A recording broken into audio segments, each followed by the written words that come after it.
बिरयानी वाली न्यारी बहुएं। पूनम और पूजा नाम की दो बहुएं एक ही घर में रहती थीं। उन दोनों के पति एक एक्सीडेंट में विकलांग हो गए थे, जिसके चलते घर की सारी जिम्मेदारियां अब उन दोनों के कंधों पर आ गई थीं। अब उन दोनों ने घर चलाने के लिए कुछ काम करने का सोचा। वो दोनों ही बिरयानी बहुत अच्छी बनाती थीं। उन्होंने बिरयानी बेचने का काम शुरू किया। उन दोनों में से पूनम बहुत ही ईमानदार और सच्चाई से परिपूर्ण महिला थी। जब भी कोई उसके पास आता, चाहे वो अमीर हो या गरीब, वो उन्हें अक्सर उधार या मुफ्त में ही बिरयानी खिला दिया करती। किसी से कभी पैसों के लिए नहीं बोलती, जिसे देखकर पूजा अक्सर उसका मजाक उड़ाया करती। ऐसे तो चल गया इसका बिजनेस, सबको फ्री और उधार बांटती रहती है। देखना जल्दी ये भीख मांगने पर आ जाएगी। मैं तो 20 रुपए की बिरयानी 40 में देती हूँ, जिससे और ज्यादा बचत हो। पूजा भाभी, जरा 20 की बिरयानी तो देना। पूजा 20 रुपए में थोड़ी सी बिरयानी रखकर दे देती।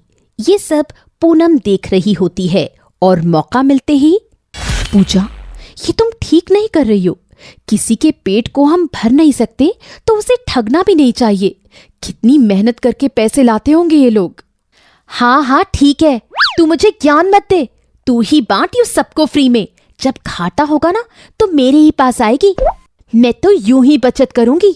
जल्दी इस काम से ढेर सारा पैसा कमा लूंगी, देखना तू। कुछ दिन बाद पूजा देखती है कि जो लोग पूनम से उधार या बिना पैसे के बिरयानी खा रहे थे, वो सभी उसे बिना मांगे पैसे दे रहे हैं। और सभी लोग बिरयानी खाना भी पूनम के पास ही पसंद करते। और तो और अब पूनम लोगों को पैसे भी उधार देने लगी।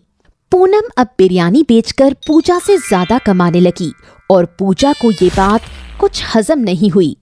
पूजा अपनी बहन पूनम के पास गई और पूनम से कहने लगी, पूनम, मुझे भी कुछ उधार चाहिए, क्या तुम मुझे दोगी? पूनम समझ गई कि पूजा की जरूर कोई चाल है, क्योंकि पूजा भी अच्छा बिजनेस कर रही है, तो उसे उधार मांगने की क्या जरूरत। पूनम, आजकल मेरा धंधा कोई खास नहीं चल रहा है, ठप पड़ा हुआ है। मुझे 10,000 रुपए कर्जा चाहिए। ठीक है, मैं तुम्हें 10,000 रुपए उधार तो दे दूंगी, पर उससे पहले तुम्हें मेरा एक काम करना होगा। कौन सा काम पूनम? तब पूनम अंदर जाती है और एक पत्थर लेकर आती है।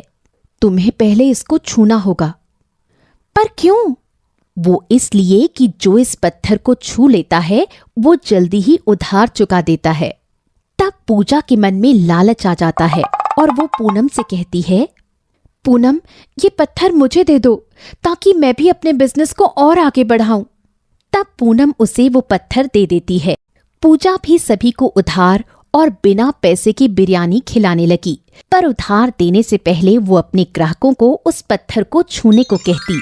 ऐसा करते करते साल भर हो जाता है, पर कोई भी जल्दी कर्ज नहीं चुकाता और धीरे धीरे पूजा के सारे पैसे खत्म होने लगते हैं। वो गुस्से में पूनम के पास जाकर कहती है, पूनम, तुमने मुझसे झूठ कहा।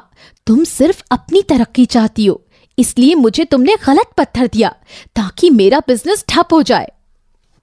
पूजा, ऐसा कोई पत्थर नहीं होता जिसको छूने से बिजनेस में तरक्की हो।